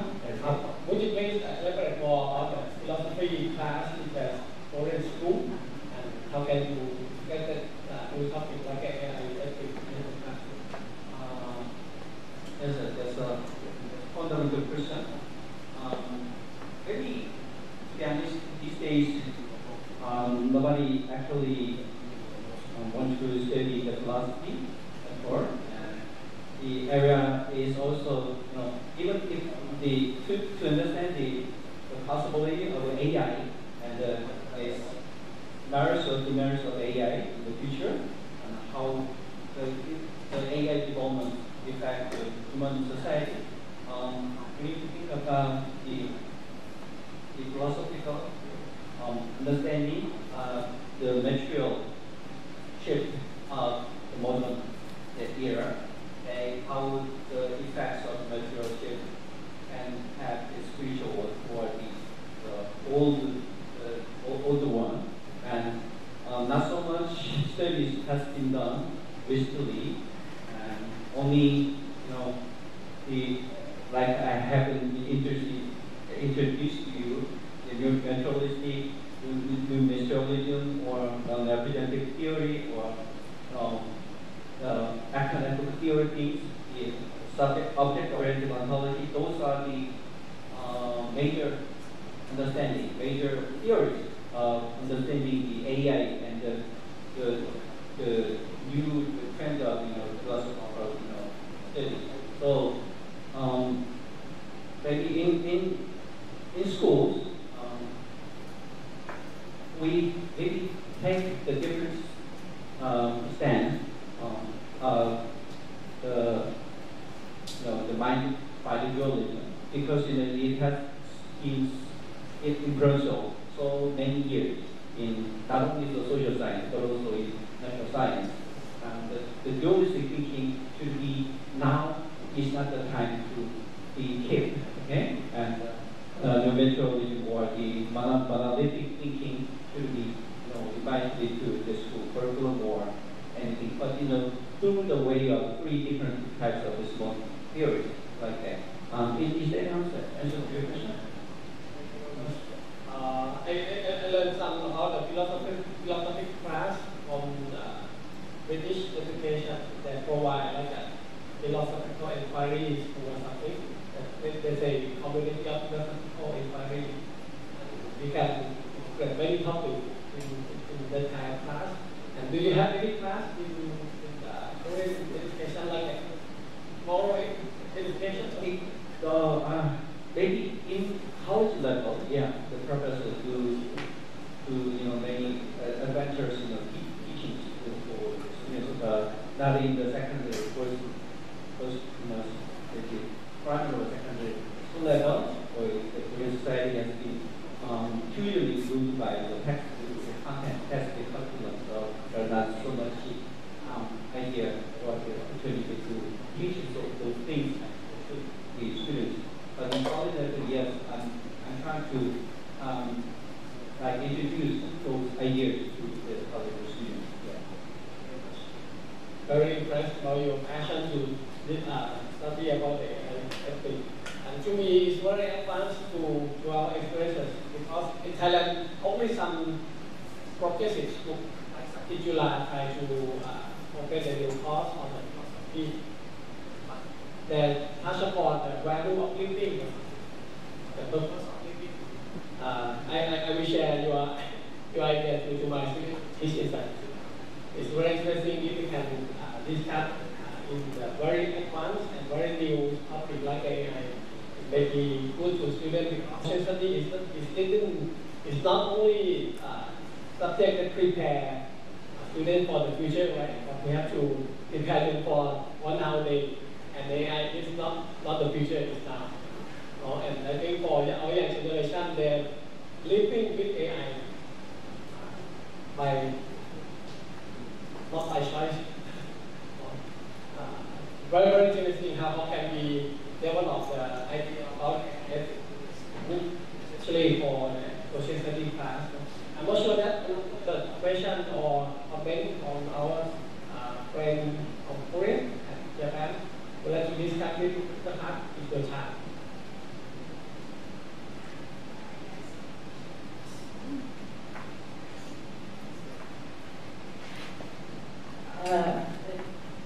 I'm a teacher, language teacher.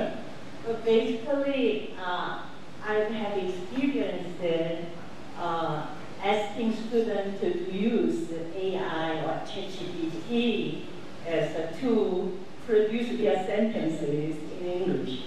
Then I just gave them a test to write something. Of course, they can use ChatGPT, but later at the last moment, they have to decide if the writing they really wanted to say. That means so AI, sometimes AI is lying. Yeah? Then even AI, if we ask some question, AI, AI says, no, so don't ask about ethical question. I'm not a human being. I'm just a machine. So that means you have to decide. You have to take a responsibility of expressing your idea. I'm just kidding. I'm helping you I'm giving my idea. Then even AI is showing AI's stance, but why we human being teacher, the student, so we have to try to believe or include AI can be a human being. Like, then as a teacher, we need to teach in the classroom, okay, student, you are the person to decide your decision to make the world better or to show express your idea. Then in the classroom, when we use AI, we need to discuss with the student why we have to use AI. Then students, they can start to think about AI could be lying or could be given for instance, some negative or answers could give. Then we have to teach it, or students should learn AI. We cannot handle the AI's response. We have to discuss to decide which is the better idea or better solution we can make human. I don't know if the AI can, if I think of it as a human being, but also I can get good help from them. As a language teacher, I'm pretty sure AI ChatGPT is better than me in giving some ideas. But it's up to us, the teacher and the student, to believe the idea they are giving. We need to think about the impact. I don't know, ethical things, it's really, yeah. It's very interesting. Nowadays we have got a ChatGPT, right? Maybe next year, AI is more advanced. As a Professor Park proposed, maybe one day they have a video to make a decision by themselves. Right? And how can we respect them as a being like us? It's not only the human being, but as being, and we have to coexist in the new world. It's very interesting. Thank you very much. Thank you for the discussion. And before coffee break, I would like to tell you we will take a break and meet here at 4:40 p.m. And now I would like to say thank you very much to all of you for joining the International